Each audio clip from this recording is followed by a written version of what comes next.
Yes. All right, Okay. we're official, huh? Yes, we are official. Oh, I thought well- we had been live this whole time. That's why I was saying maybe we should start over. No, it's all good. Oh, well, but I guess go ahead, introduction in order. Good evening, everybody. It's the Critical Dump coming at you again on this, July 13th of 2016. Here to talk about some more bullshit that's going on in the world. We actually have an extra member with us today, but, I'm Q Simp. Everybody else go ahead and introduce yourselves.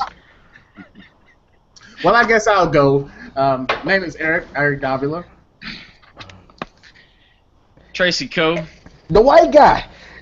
He's here. Guy. He's here Yes. to make sure that whatever we say, he's here to verify to make sure it's right.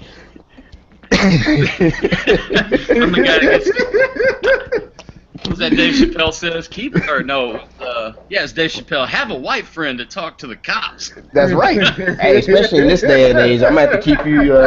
Anytime I want to leave, I'm saying, "Hey, Tracy, want to come meet at a corner store?" That's terrible, man. Hey, I know. Hey.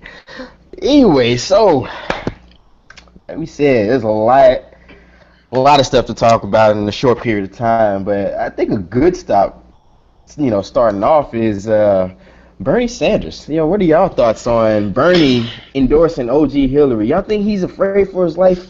Since she's beating all these cases that he thinks she may come after him next. What y'all think?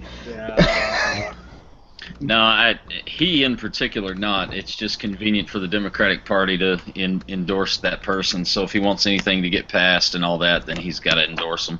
I mean, that's just politics right there. It's cowardly, but most politics is. Mr. Davila, your thoughts?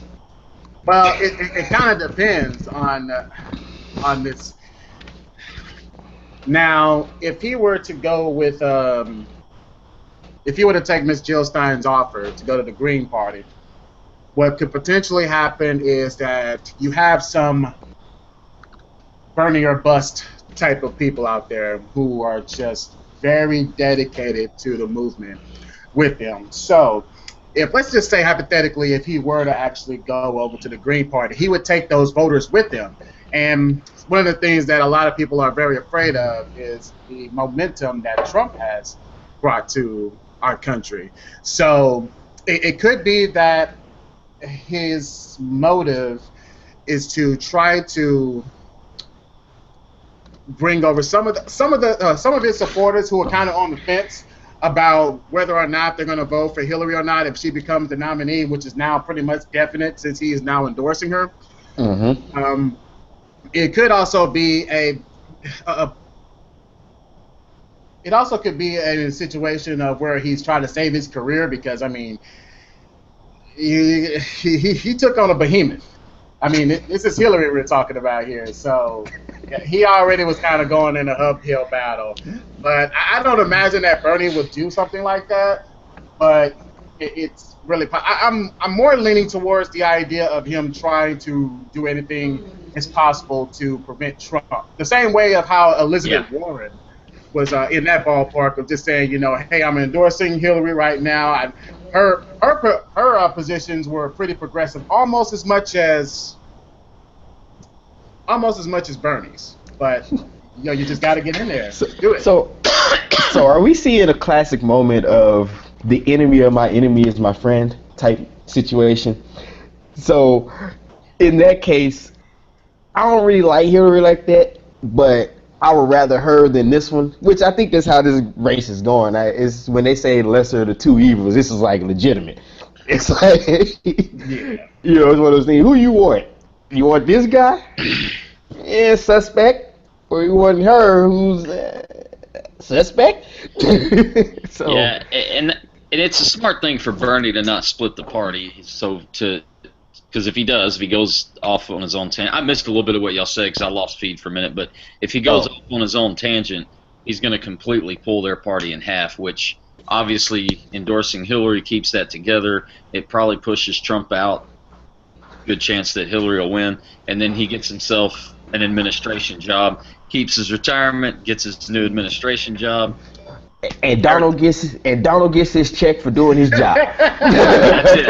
It's exactly. It's all blue skies for both of them, huh? Man, oh man. Honestly, with this presidential race, I just tell a lot of people, I'm like, if you didn't think it was a game or a show to begin with, you really got to look at it. Like I said, they should have just turned this into a reality show. Just call it The Races or The Election. Because I think I was telling Eric, I was like, you have Donald Trump, who made it on beef alone. You had a Bush. What is beef alone?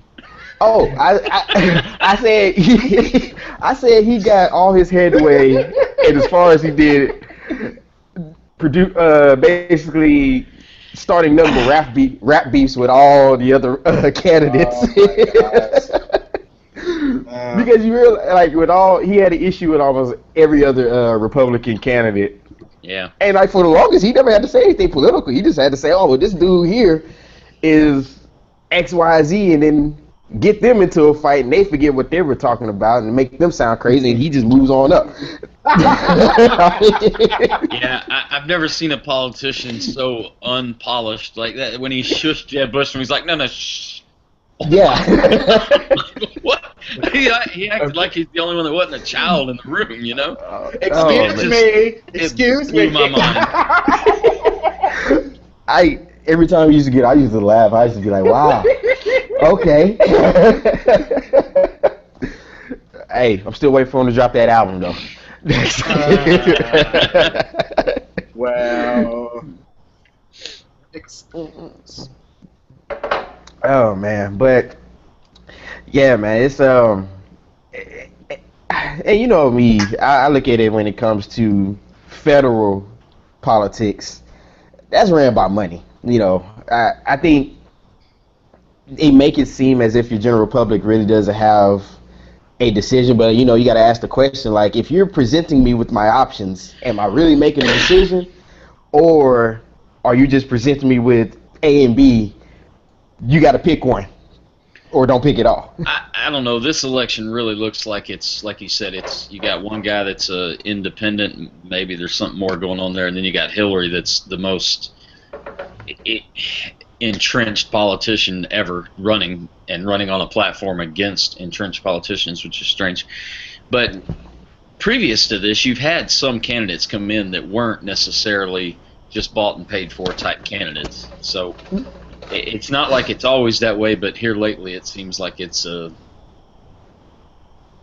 just a rigged game, I guess. Yeah, I mean, it does seem as if the guys that do want to run clean or don't want to really take a big company's money, they don't get as much advertisement as the ones that would.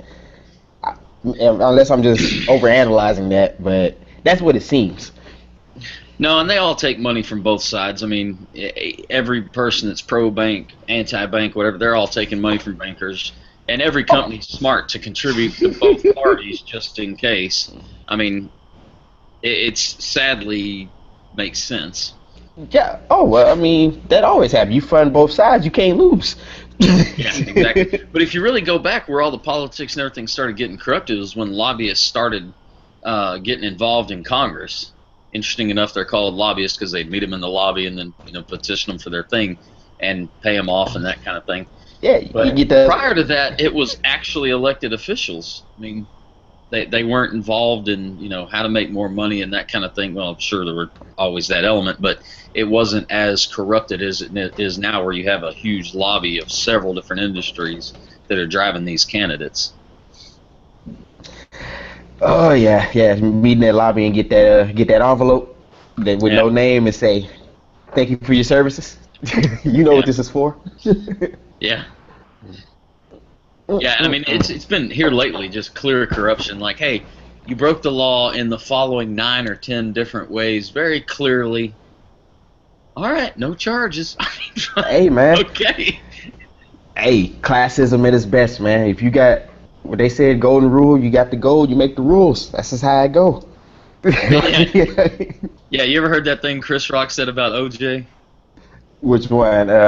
Chris Rock said OJ wasn't about black or white. That was about money. If OJ was a poor black man, he'd be Orlando, the bus driving murderer. Ray, basically, nobody would care.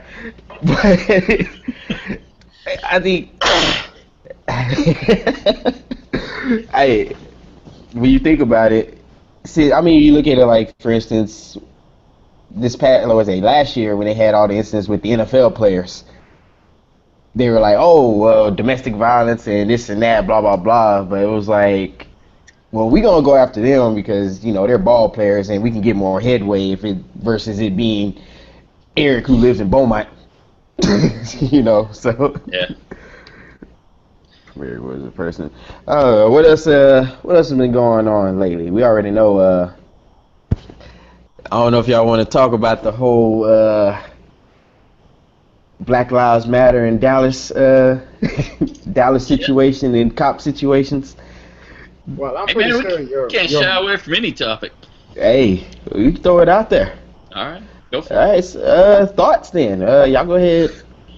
Go ahead, Eric. Oh man, put me on the front pedestal. Black Yeah, Lives man. Matter. Now, are you asking me whether or not I oppose Black Lives Matters? Because I don't. I don't oppose it. Let me just ask the I question. wasn't asking you anything. I thought you were chiming in, man. I will add. Let me just add. I'm gonna start off like this. I'll ask the question. All right. Does the term? Okay. Why does the term Black Lives Matter rub people the wrong way? And Eric, I'll go ahead and throw it back at you with that one. Well, it's in part,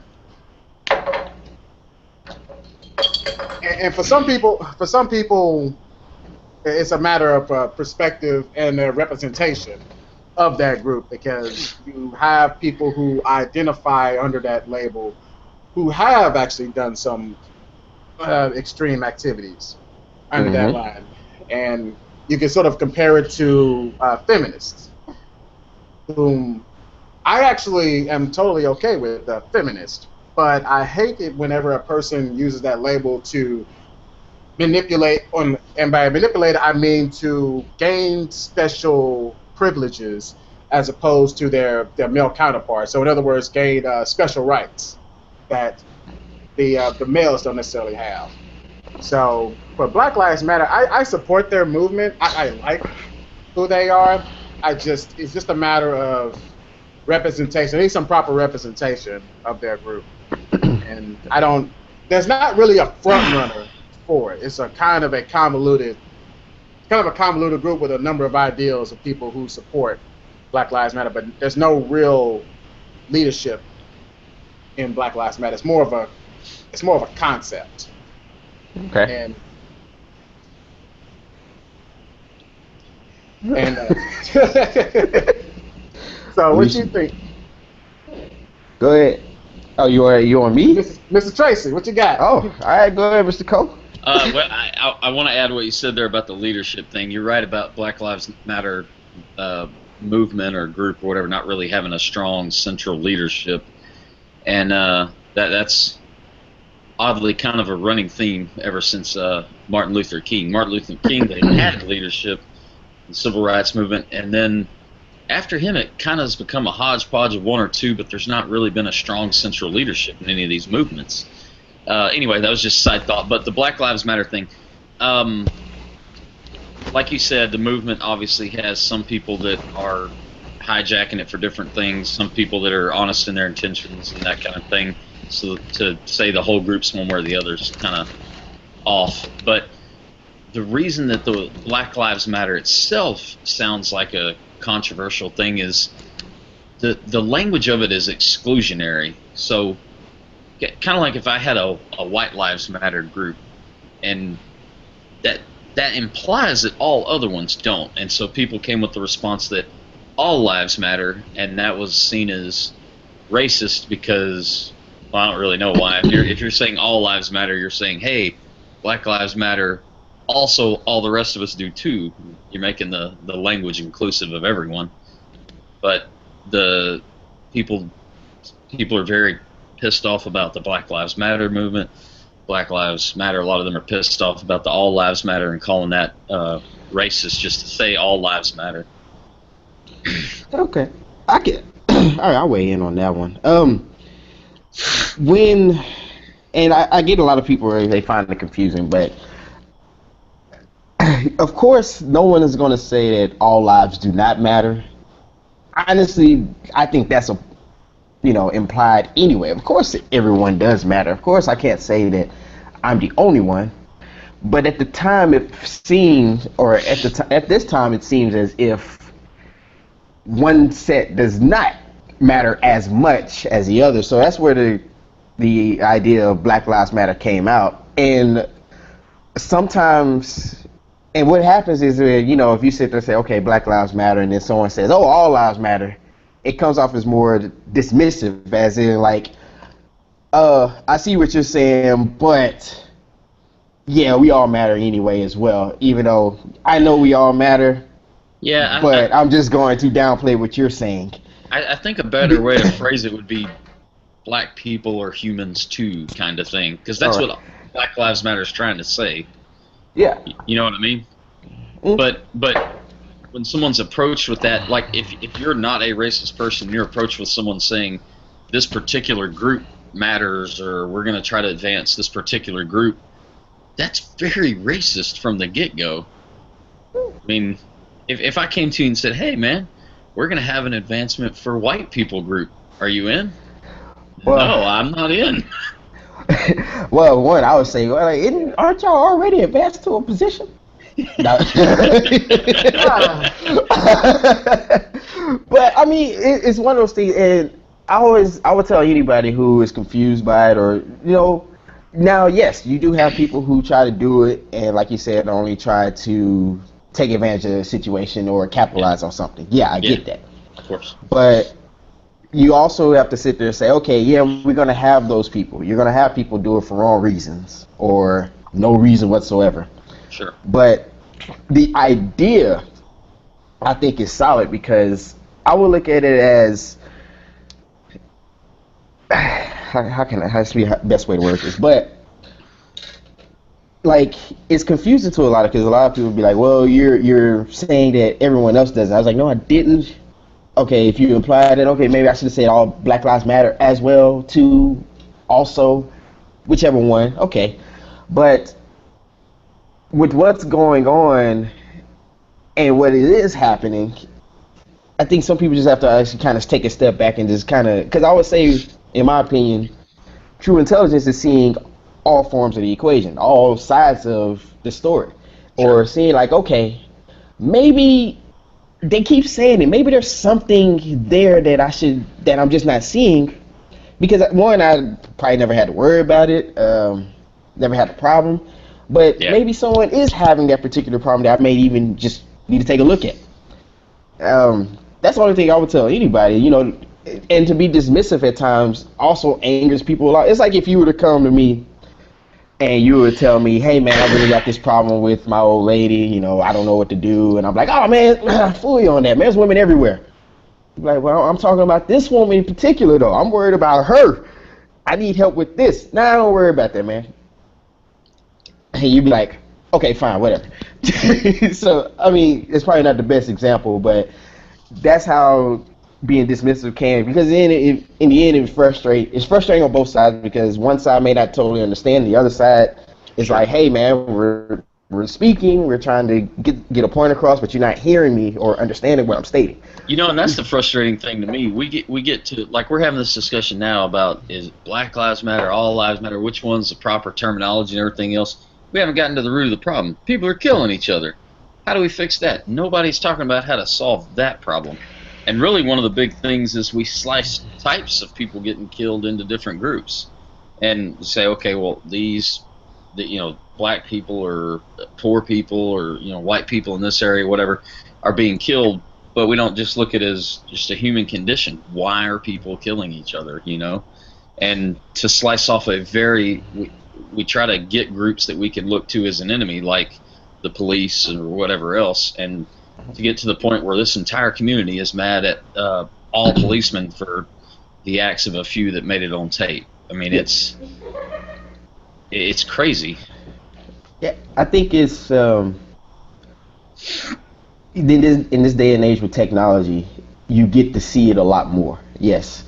Yeah. And the problem is, I gotta tell everybody, I was like, I don't think, I'll take the Dallas shooting for instance. I don't, and this is my opinion on it, but I don't think that that situation would have happened if, let's say, the cops that were proven to have done something wrong, and let's say half of them got convicted. But it got to the point to where, and like I said, I don't know if he was placed there. I don't know. Of course, we live in America, and a lot of things have gone on behind the scenes that we don't know about. We still don't know who killed Kennedy. But only thing I would say is, like, if that is the case, that he really did take matters in his own hand, let's really try to break down what maybe been on his mind. So I think there's only so much damage and so much losses a particular group can take to where they'll say, okay, obviously nothing's going to happen. So it's now to the point where I guess I got to take things in my own hands. Hey, do or die, let's get it. And of course, I'm not saying that that's the right thing, but that is something that can happen. Quentin's making a call to arms, everybody. No, but I'm just saying that situation. I mean, let's use an example. The American Revolution. All because they felt they were mistreated. Yeah, they felt they weren't getting their due. Y'all realize that was over like a 1% increase in the tax of a few things. Exactly.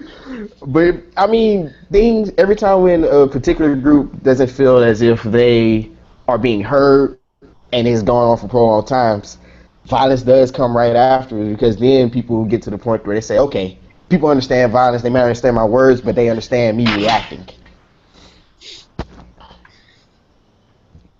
Yeah, and you're right. And anything on social media, good, bad, or ugly, the perception of it is what it is. Without all the attached data and facts and everything else, you get that 30-second video, and people don't see the escalation, the backstory, anything else, and then those live forever. So now, in the last year, you have 5 or 6 good examples, and I think it's an everyday thing that people are just being pulled over and shot, murdered at will. Yeah.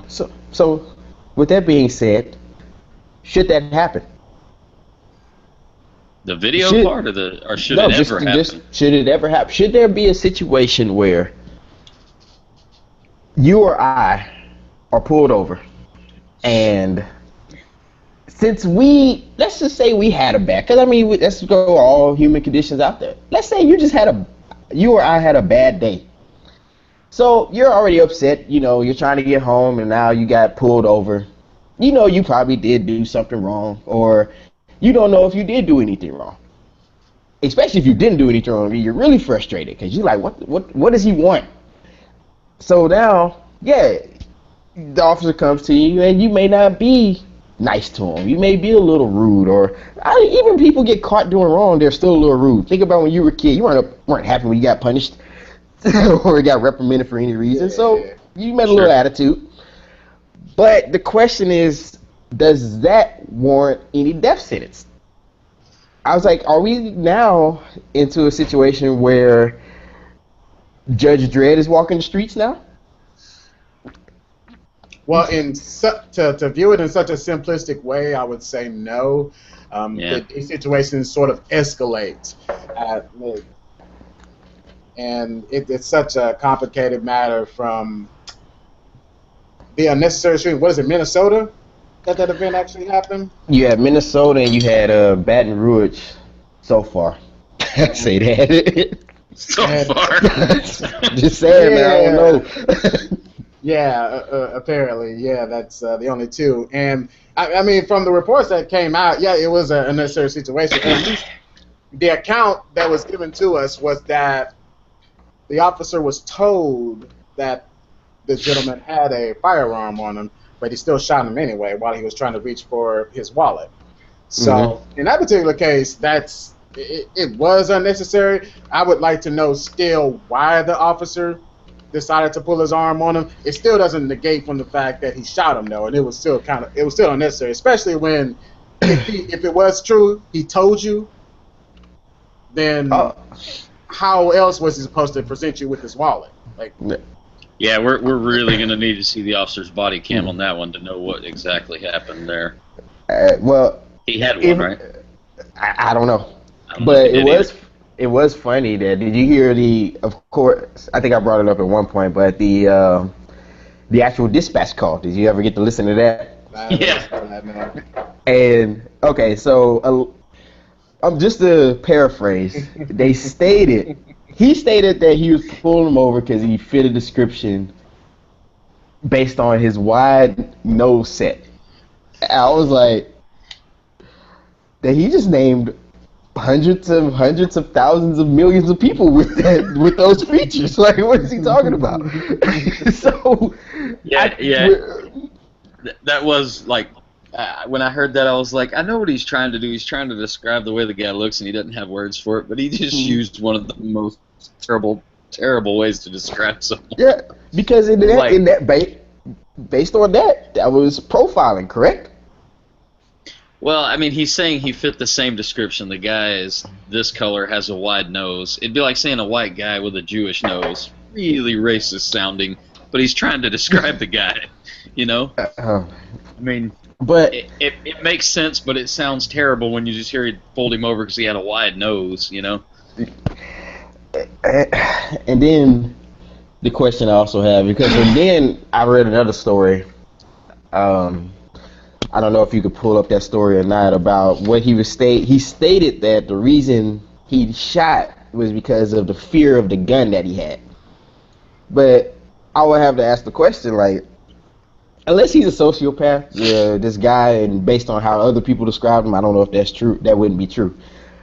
But if I tell you I have a gun, you know, I'm giving you ample warning. Like, hey, look, I do have this. I have my permit, all that stuff.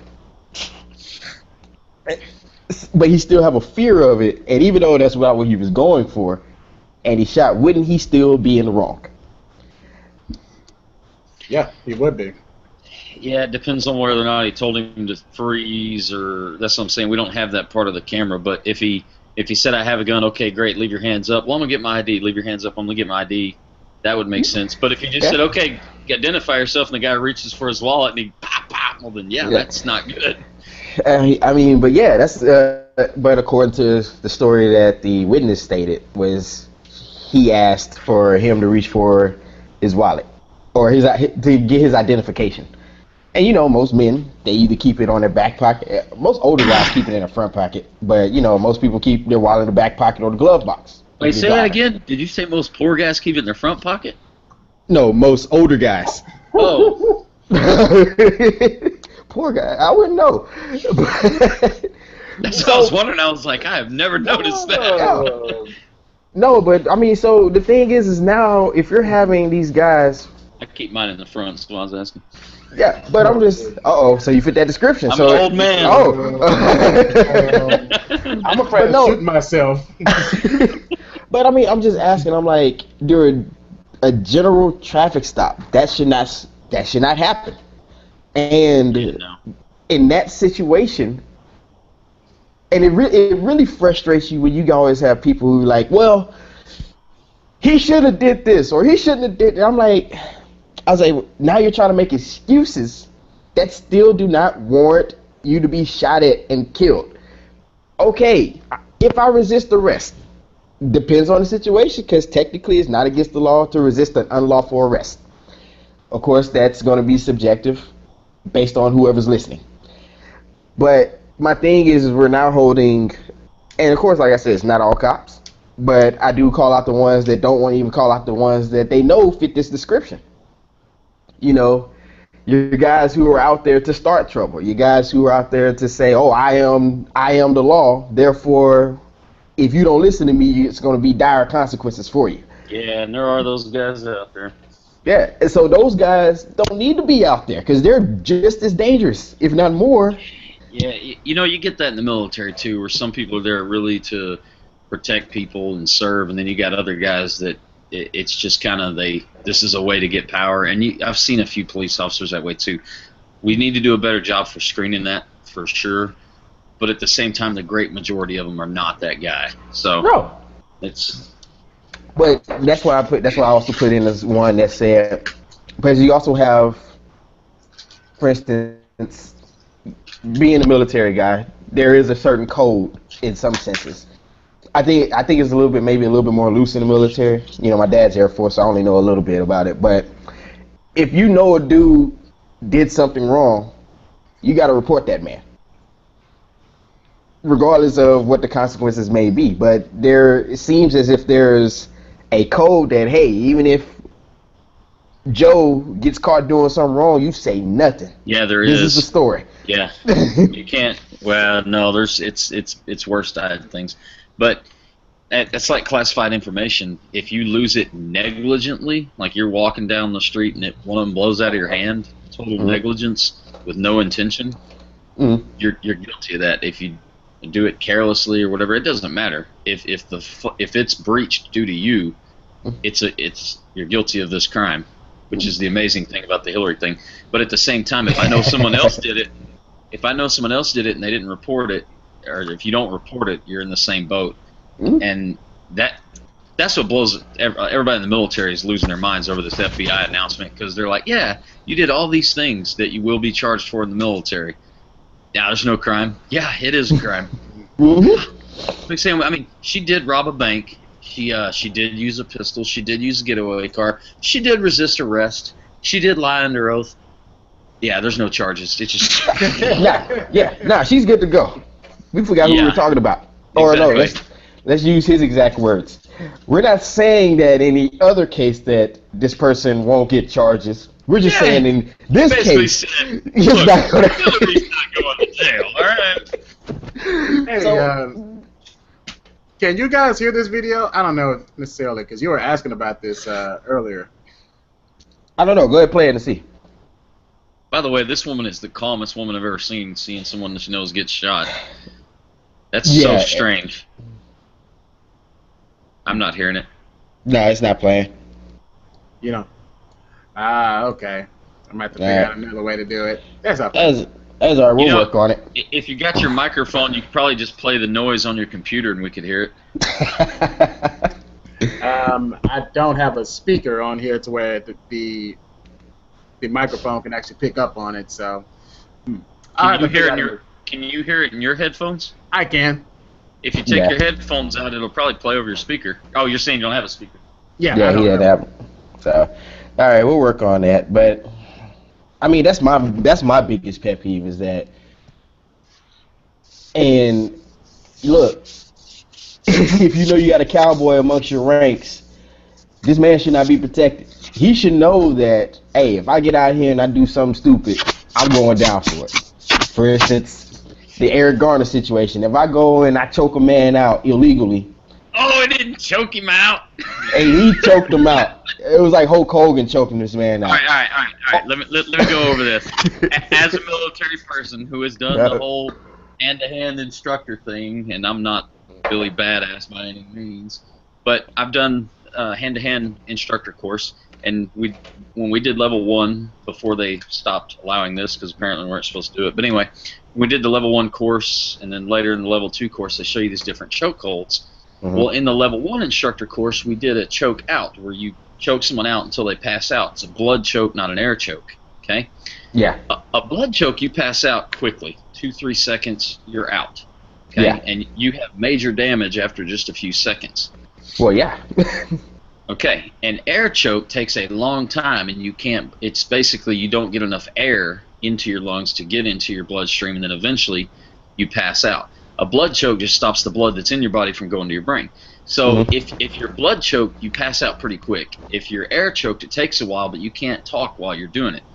Eric Garner is moving for a long period and saying, I can't breathe. As a person that's been choked and choked a lot of people, if you're saying I can't breathe, you can breathe. And he was conscious, which means he wasn't being blood choked. His problem was the asthma stuff that he had that agitated, that whole situation agitated his medical issues. All right. But he wasn't choked to death. Hey, the cop who interfered or interacted with him helped exacerbate a condition that he had, which then potentially led to his death. Sure. But he's walking. No problem. Hey, they let him go. They said even though the technique also was banned back in 1993? Yeah, chokehold banned back in 1993. The NYPD did. But the funny thing is also I found out about this story is that the guy that recorded the choking is now sentenced to jail for an alleged gun charge. So the story is that he allegedly gave a gun to a teenager. He gave him a 22, but the question was like, even in the story it says police alleged that he did it, but the grand jury found him guilty, and now I think he says like 4 years in jail. Well, hold on. You get that whole thing with the reporters not being able to say someone's guilty. They have to say a suspected killer or whatever. And so when police bring them in, they have to say that they alleged that they did this because they haven't proven them guilty. That's just the reporter's language. And that's changed over the last 10 years or so. They used to say, this guy's a rapist and he's on trial, even before he wasn't found guilty. Mm-hmm. But now they'll say, suspected murder. You'll even hear him say suspected terrorist. I'm like, he killed 50 people. Yeah. I'm like, he was. But yeah, man, I read the story and I was like, how could, I don't know, this is me. I was like, it seems kind of convenient that now he's, going down for some. Did that guy know Eric Garner before?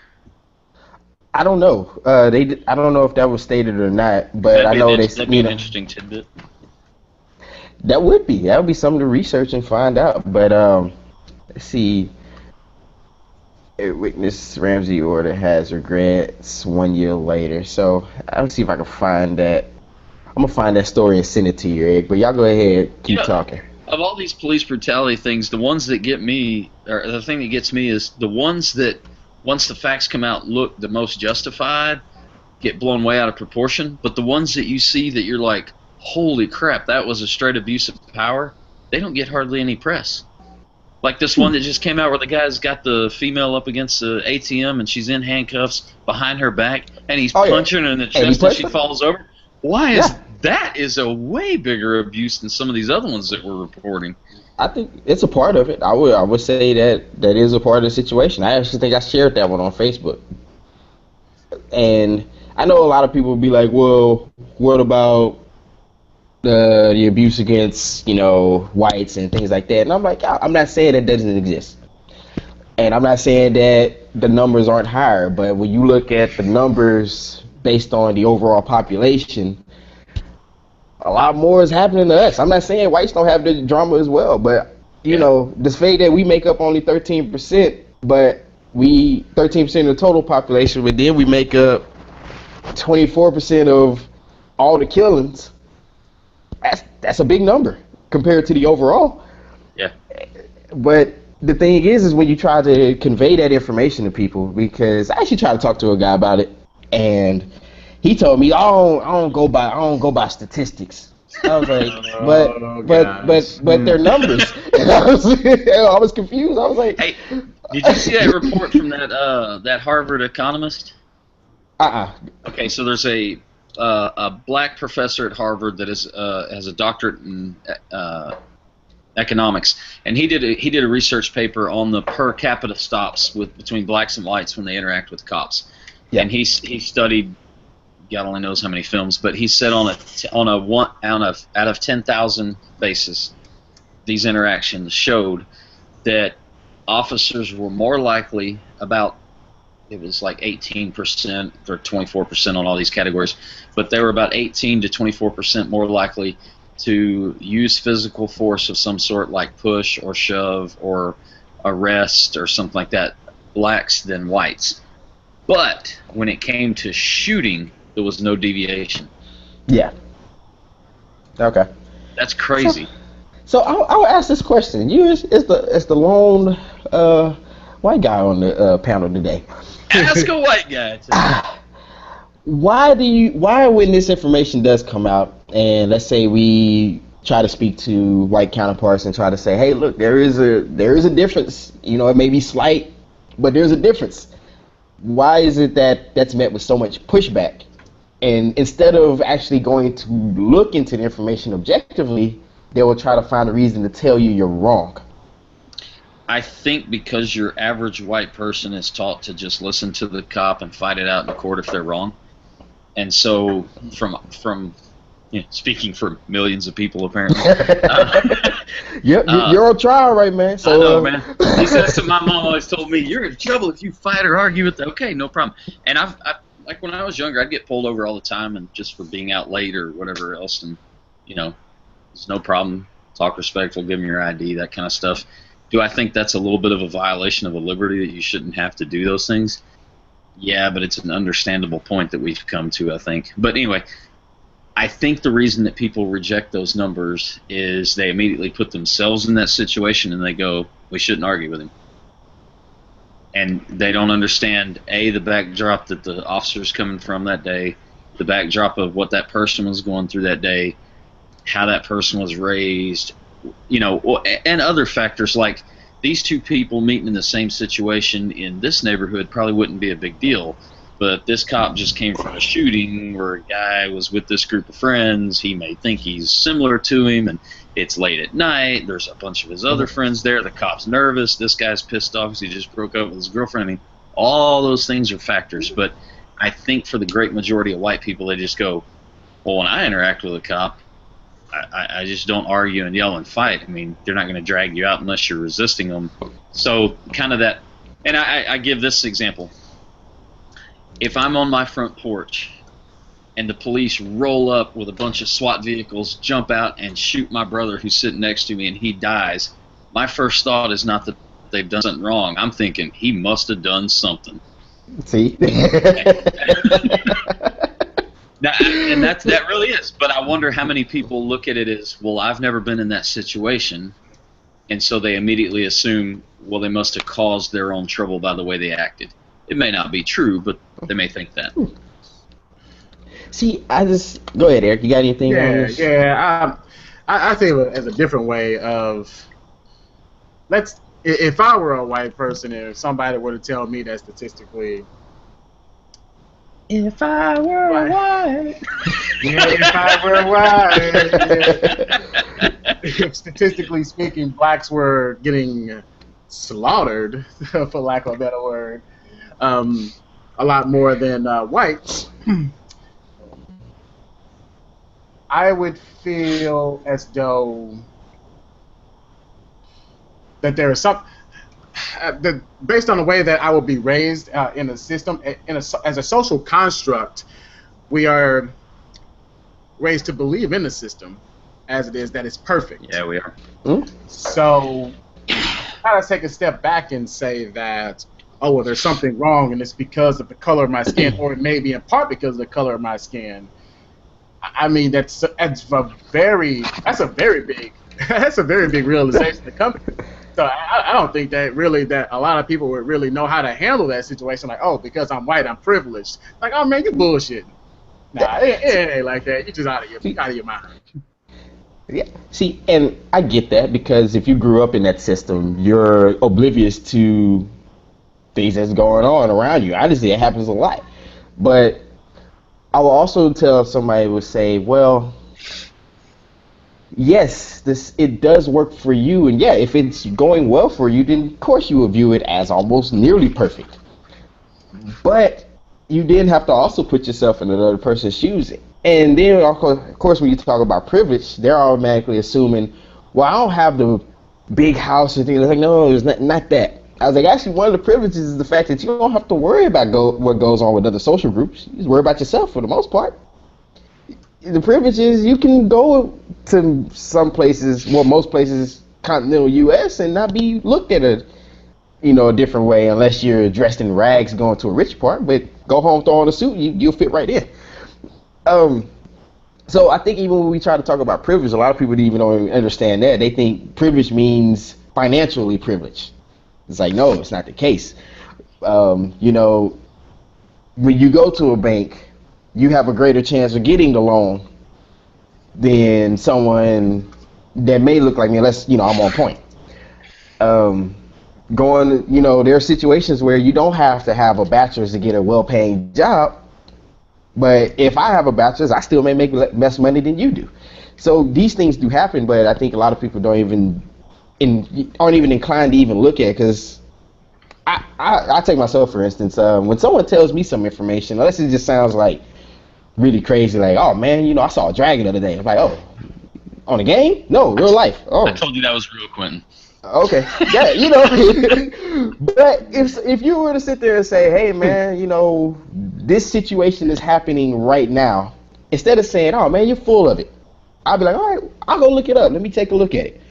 Yeah, because I can't tell you you're wrong until I find out.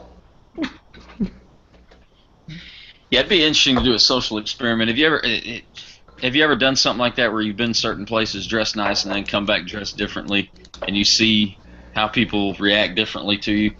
Oh, I do it all the time. Out here, we go to the rich part of Plano, and I dress bummish as all get out. Okay, so I'll never forget this. I used to work when I worked day shift. I'd get off in the afternoon, and it had been 3-4 weeks or so since I had shaved, and I went out and I worked in my house all day on Thursday and was repairing the garage, and I had these beat up blue jeans and a white shirt that I'd been wiping oil and grease and everything else on, and had a scraggly beard for the last 3 weeks or so. Hair was all long, not really kept.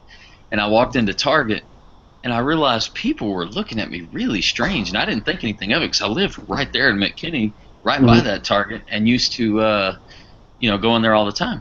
And so it was kind of a weird thing, and I thought, man, that's really strange. I don't know what's going on. It just seemed like everybody was a little nervous, and I noticed that, and that's strange.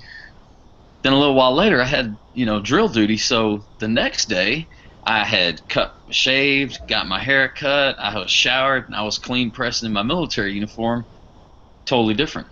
Mm-hmm. And it hit me all of a sudden. I was like, it wasn't anything in particular, it's just the way I was dressed. Hey, and man, it's the same person, You experienced classism, my friend. Oh, I know.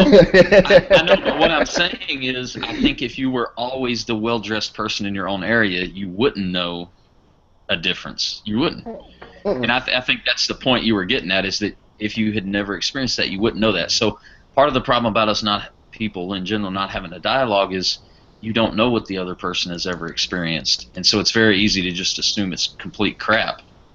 Yeah. You gonna say something, Eric? I don't want to cut you off. Oh, no. I was like, I also steam it because you know me. I go a little bit further back. I say start off in. I'm gonna take the words of Jane Elliott, and you can correct me if you think I'm wrong or not. I'm gonna paraphrase and kind of quote what she stated. But she was saying, if you graduated high school in the U.S. and you passed, history, sociology, there are, I guess you could say, subtle hints of racist thoughts in your mind based on the information that you learned. Because when you go back, let's go back to our history course. I would say the most you learn about any black folks starts from slavery to civil rights, and from there just falls off.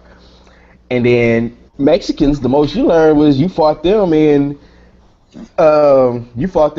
the Texas Revolution. I don't know if other states have to learn that, but us, we just knew we fought Mexicans in the Texas Revolution. Other than that, we didn't really learn too much about them. See, I do hear what you're saying, but the real problem is all throughout history you learn about the movements of the society, and then you learn about maybe 50 people, some of the presidents and a couple other people, and it's obviously most of those people were white because it was the United States, and that's the demographics, especially back in the 1700s. But if you really look at it, you're not talking about hardly any people. You're talking about presidents, maybe a couple of businessmen, maybe a couple social leaders. But you're talking about less than 100 people, and you're mentioning, 4 or 5 blacks, 2 or 3 Mexicans, and a bunch of white dudes. Yeah. It's not that it's not one culture or the other. It's that it's such a quick education. You're not covering the whole spectrum.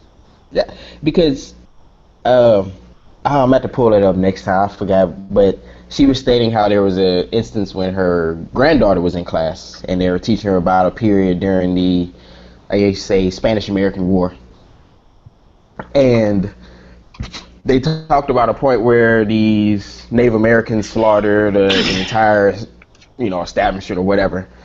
And she asked the question, she was like, well, did they also talk about this incident that, the roles were reversed? And she was like, no, they never said that. But that's the thing is, like, we learn, and then another point I would have to make is, honestly, you have a lot, you have a lot of Caucasians where the most they learn. So if that's all I learned from you, about you, and then the most interaction I have is based on what I see on news, that means I'm gonna have a negative image of you in general, unless, overall, because if I learned that you came from nothing but rags, and now in this society I'm only going to promote the worst of you, what are you going to think about the entire group? That is a potential issue. But I think that's a lot more broader than just even for African Americans. I think that's just for everybody, and that's a shortcoming of our education system is being able to evaluate a situation before you come to a rash conclusion. It's especially when your interactions with other people, because sometimes just your snap. See, this is something that really just your mind does, and a lot of people just don't really necessarily know that your mind just makes snap judgments about people. You start filling in these blanks, like, well, black guy this tall, or white guy this tall, dresses this kind of way. Your mind starts filling in the blanks, like, well, maybe this person has these sort of interest or these sort of interest. And I sometimes I'm surprised by some of the interactions that I have with some people. Like, I've met some, just like how Quentin knows very well the guys in the Asian guys in Port Arthur, the Vietnamese guys, a lot more gangster than me. Straight gangster, man. but okay. I mean, I get what you're saying, but honestly, in my opinion, black folks love white folks.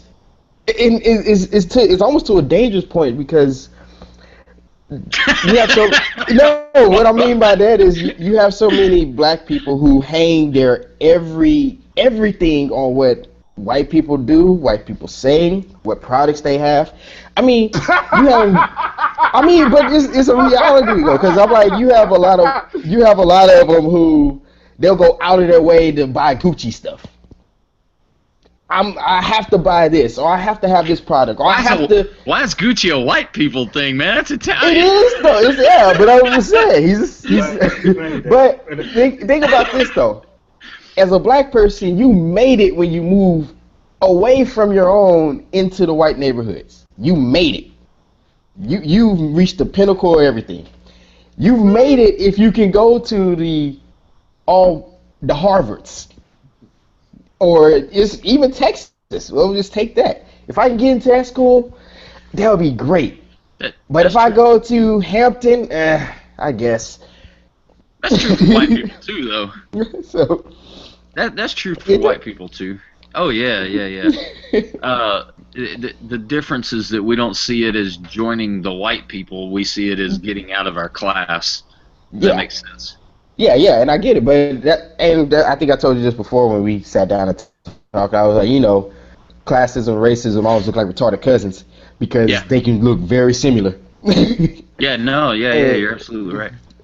And it's funny because even then, I was like, just in business, I said, when you talk about blacks and just way they spend their money, if I go to a black-owned business, and let's say they do something wrong once, I'm never patronizing their business ever again. I'm just saying. I'm laughing at Eric's face when you say that. But bring that back again. Okay, what were you saying? You said you would never patronize their business again? Yeah, you have a lot of people that have that mentality. It's like, okay, well, I ain't never fooling with black. I remember I had a girl that I knew. She stated, man, I went and got a tattoo from this black place, this black ownership. I ain't never going back there. They screwed up my stuff. And I was like, but I remember people hearing about in Beaumont, Texas tattoos fucked up everybody's tattoos, but everybody went there still. I'm just saying, so. But, that is weirdly narrow, though, just to say that you're not going to go back there because they're black? What I'm saying is that when it comes to our interaction with each other, we have very short fuses or very little patience.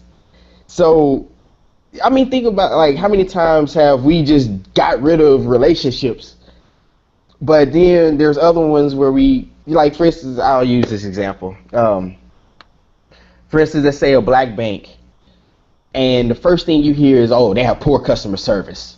Oh, I don't go here because they have poor customer service, or this didn't happen, or this didn't happen, and it actually works. But then people can't stand Walmart, but always go back. It's like, how many times have you been to Walmart? You're like, God damn, I hate this place. You know the weird thing to... Go ahead. No, I'm sorry, go ahead. The weird thing to me is this recently putting money in black banks thing is white people don't have a problem with people having their own, like, if you decide you want to start a black bank and say it's a black bank publicly, that's not a big deal. There's no way you could do that as a white person, go start a white bank. People would flip their lids. Hey, man, they're all white banks. Just like, but see, that's y'all's perspective that they're all white banks. Hey, well, what they mean by is black owned, not, so that's not just a black bank, but it's black owned. Okay, first of all, I would think that it's very fucking arrogant that you think I'm going to bank with you just because you're black. Like, it was not that I would be offended. I would probably want to punch you in the face. Well, yeah, that's actually offended. So, yes, I would probably punch you in the face. I mean, only reason I say that is, well, I look at overall with all the social groups. I don't say racist because that's wrong terminology. But with all the social groups, when you look at every other social group, they have established economics as far as white community. They spend their money amongst their own, then it goes out everywhere else. There was actually a study on this. I'm going to have to find it. But then you have the Asian community. We already know how tight they are. Yeah. Mexican community, we know how tight they are too. People shop local. Yeah, they shop local. Yeah, but the thing is like when you look at black, we don't shop amongst one another. I think the statistic was that our dollar stays within the community the shortest. After that, we ready to go spend it. And even then, when you look at the quote unquote black neighborhoods, all the businesses are owned either by the Middle Eastern man or the Asian man. Yeah, see, that's the weird thing about that. There's so much tension between black and white, but really out of all the races, we're the two that don't completely segregate ourselves. Like Hispanics, I'll say. Hispanics and Asians do tend to segregate themselves into areas completely almost. Yeah. I mean, you have the Jewish community, you got the Asian community, and you got they stick to themselves. They'll interact once in a while, but after that, they like, hey, man, I'm going back home. And I mean, that's just how it is. But it's kind of sad that, and I'm not saying that, oh, well, since I'm black, you should shop. No, you got to make sure your stuff on point. I get that. But it's the fact that because I mean, there's even situations where when it comes to trying to patronize a black business, you got a lot of people who say, oh, well, since we identify and we look alike, man, you should give me a hookup. It's like, no, man, I'm trying to get it. Let me get it off the floor. Let me get off ground floor first, then we can talk later. But help me get up there first before you start talking about discounts. So we just look at it differently, and of course this may not be everyone, but from what I've seen, that's how it comes off. Yeah, that's another weird thing is that growing up, I never thought of myself. I guess the white privilege thing, right? I never thought of myself as white, but the way I see it is a lot of people do see whatever group they're in as kind of their team. White people don't have a team. We don't care about each other at all. I really... yeah. Okay, that's fairly accurate. Hey, I mean, hey, I tell everybody, we're so in so much disarray. You got so many different people, and it's like when I say we're the most broken up, and it may be same with whites, I don't know, but it seems as even I would say y'all may not get along, but when it counts, y'all can get things going. we don't get along, but even when we have to, fuck y'all. Well, like for instance, if I like you said, if I owned a business and someone came into me and said, that thing, can I get a discount? Why? Well, we're brothers, we're both white. I would just think he's racist as hell. That's all I would think. I mean, that's the weird thing to me is it doesn't strike you as racist that he would assume that another black person would give him a discount. That's extremely racist. Well, I would think he's joking, but yeah, right? Because I wouldn't take him seriously, but okay. I mean, I'll say like there's nothing wrong with quote unquote hooking because I look at it like now you're just getting it philanthropy, giving away money. I mean, because philanthropy is just basically donating money. What, to a good cause? That ain't no good cause. Hey, but what I'm saying is that you got times where, for instance, we look at the political aspect, and of course, everything has a little bit of politics in it. But so I give you a break here because you own, let's say we own a shoe store. I would go generic. But now I got a dude here, he supplies rubber. So, okay, if you give me a supply of rubber for our shoes for a little break, then we will also give you a deal for a shoe cost. For instance, like kind of like how, our job works. You have people who specifically furnish us. And due to the fact that they have a partnership with us, they're going to say, okay, since it's you, we'll give you 15% off because we want your business and your continued business. And with us saying that we're doing business with you actually brings us more business. So now I'm not saying just some dude on the street and you say, all right, yeah, I'm going to give it to you on straight GP. Nah, that's not how it works. But, there are times where you can give things and it actually helps you in the long run. What is GP? General purpose. Okay, that's the only acronym I knew. I was like, okay. See, you're going to learn a few things today. Learn today. I understand an ongoing business transaction. I mean, that comes with the territory of being a businessman. So, but if you're talking about like some typical dude like my cousin Willie who texts me, I'm pretty sure he wants some damn money. And I'm not about to answer. You're going to give it to him. Stop playing. No, you will be like, okay, well, it's the last time.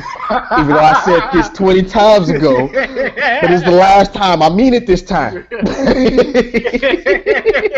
Hey, man, we all do it, man. The people closest to us, we always got them, even though it frustrates us. It's all good. No, but we'll talk about that other stuff off air. That's a whole other story. All right. That business, it's become interesting in the Davila household. Oh man. Oh, what's our time looking like? 9:46. I mean, overall, run time, sir. Sorry. I should have been more specific, I guess. Yeah, you should. Well, I'm sorry, it doesn't actually give me the run time, but we started. Let's see, Tracy. I have a log of all of our back and forth.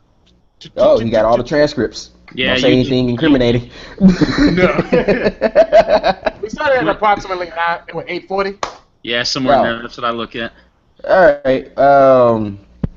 Well, shoot. Hey, man, we ran on for a while. All right, so one thing I know, going back to the police thing, I would recommend. Of course, I still got to buy the book myself, but I remember Norm Stamper.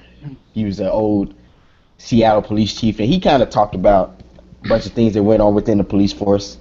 I think it'll be an interesting read. I think the name of the book is Breaking Rank. I got it saved in my Amazon. I actually going to order that probably sometime this week and take a look at that. It's a very astonishing hypocrisy. I kind of see what's going on. That gentleman, what is his name? Micah Johnson, who was involved in that Dallas shooting? Was that his name? Oh, yeah, that guy. Yeah. And this overgeneralization of you want to go after cops because of what's actually happened with the mass shootings that have happened with these blacks.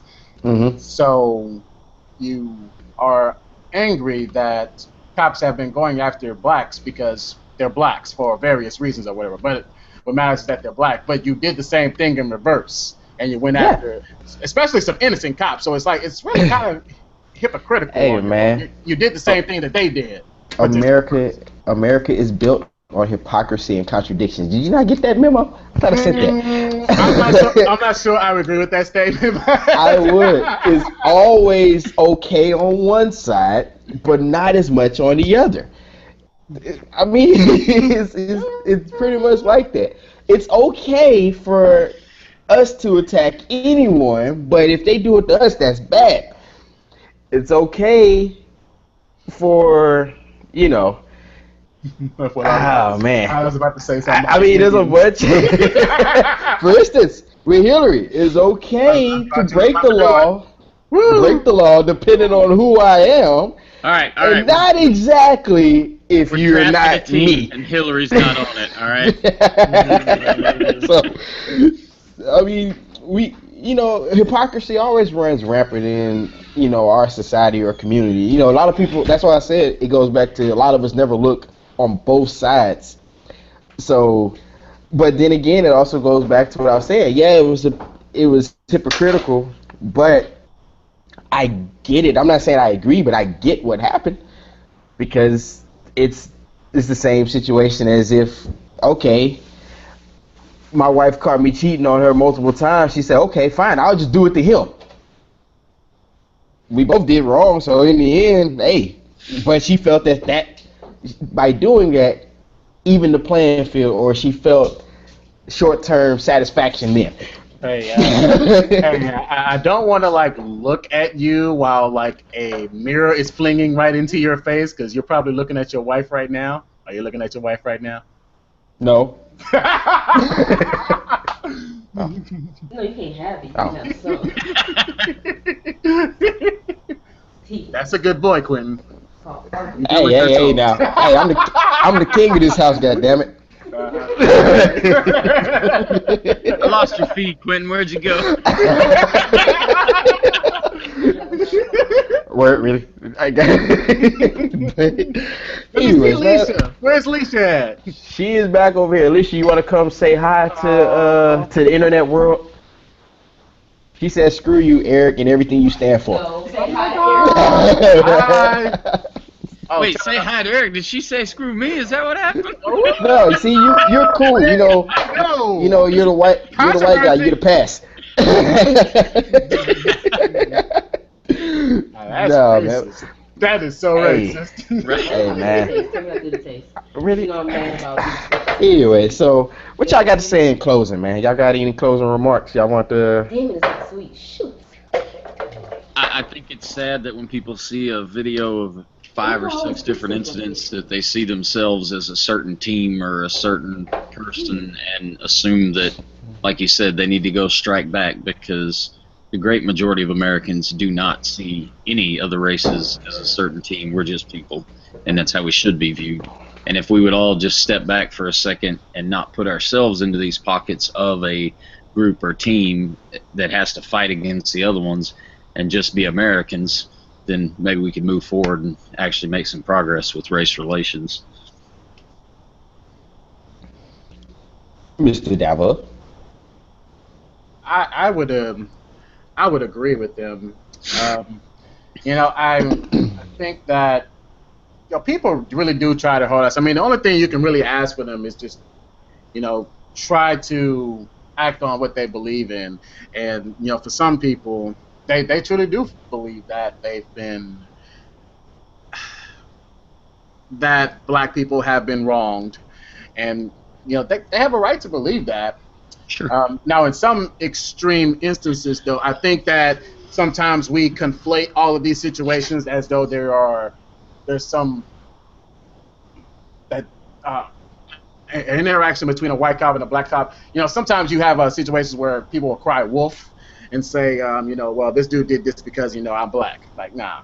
It's not always that simple. But I do think that some people just need to take a step back and realize that these cops, some of these cops, they're not really all that bad people. Like I used to actually live with the cops, so yeah, this situation is it's gonna go on for a long time. It's not gonna fix itself overnight. It may not even fix itself for about a year, 2, maybe 3. It's gonna be an ongoing battle. Honestly, I think if the media had quit talking about it, it'd probably go away fairly quickly if we wouldn't exacerbate it. And I'll say that I think the great majority of cops are trying to do the right thing and are great people. And thanks for your service. But yeah, 1 or 2 bad examples live forever on the internet, and that's the problem. Or 6 or 12. Yeah. They all get thrown in there. Yeah. Well, only thing I would say is the ones that would call themselves good, then those ones that are doing these things, they need to be out. Period. There should be no room for it. And Yeah, agreed. and I put it like this: hey, and of course this is extreme, but I'm one of those ones that okay, if the justice system don't get it, hey, street justice. We as the citizens go say, hey, look, you're not finna do it here. We won't accept that. It's not gonna happen. And I think that in case sets something that where okay, if I do mess up in Dallas, they gonna be at me, so I gotta be low key, or I just gotta move. But the bad thing when it comes to race is that we have been taught this, and this has been perpetuated since the 1600s, and it has been going on strong. And of course, there has always been a situation where one was placed on top and the other was not so much, or how I would say one was given a slightly better edge or the illusion of a better edge, and therefore all these things have been perpetuated. So, for instance, they said after Bacon's Rebellion, we're going to give the white slaves a little bit of benefit to make them feel like they're better than this group, and it's enough to where they're willing to perpetuate this lie, and they'll leave us at the top alone. But a lot of people wouldn't even look into that matter, and you got some people who just feel that hey, we should just all be separated. The white nationalist group, they feel, hey, everybody should be given their own plot of land and left alone. Let's all split into different states. I saw that plan. I was like, oh Lord. Yeah, and the bad thing is you have a lot of people who have that same belief. They may not know why. And honestly, in most cases, when I hear their arguments, they're just like, oh, they just want to overthrow the white power structure. Okay, the fact that you even just named it, that already tells us we got a problem. But you're not even acknowledging that it exists because at the time you benefited from it. So, but I mean, it's one of those things. It's like it's going to take work, and we could talk about it, but it's now time. It's getting to the point to where now things need to happen. We need to put things into action. Legislation needs to happen. All these things, because if we really wanted to stop it, it has to start at the lawful level, and then from there it needs to start at the education level, and from there it starts in each home. So that's something that actually needs to happen, and people need to then tell their kids, hey, look, you know what? There is no difference. But well, there's really not, other than your appearance. There's not. Yeah. But that'll be a conversation for another day. But anyways, but other than that, fellas, yeah, Quentin, I just one last note. Speaking of we're different. I don't think you know how it feels to go everywhere and everybody look at you and just assume that you can't dance. It's terrible, man. Wait, how did these conversations come up? Wow. Hey, man, they didn't say it. You can tell they were thinking it. Hey. Oh, man. But, hey, man, good thing. You can always be taught to not have 2 left feet. It's all good. Hey, I can't dance. Hey, that's right. It's like when I found out you listened to David Banner. Hey, yeah. Oh well, man. But let's go on and get up out of here, man. Internet, y'all be easy. This is the Critical Dump coming again with another one. I guess we're gonna try to shoot for every Wednesday-ish. We'll figure out a schedule. But Magic other than that, say goodbye, everyone.